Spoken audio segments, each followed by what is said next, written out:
آرکسٹریٹ ہو کر چیزیں آئی ہیں. تو آپ دیکھیں کہ کیونکہ نون لیگ کے پاس آپ کو پتہ ہے کہ ان کی میڈیا میں بھی ہمدردوں کی ہے, جو میں کہتا ہوں الائڈ میڈیا, اتحادی میڈیا ہے جو نون لیگ کا, وہ بھی بڑا مؤثر ہے. تو یہ پورا ایک بنایا گیا کہ جس کی وجہ سے آپ نے دیکھا کہ اسٹیبلشمنٹ نون لیگ کو, اس کے رہنماؤں کو بڑی وہ ڈھیل دی ہے.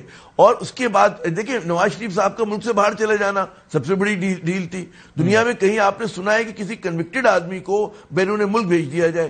مجھے تو پوری کہتے تاریخ میں نہیں ملتا, پاکستان کے دنیا کی تاریخ میں نہیں ملتا, لیکن ہوا ہے.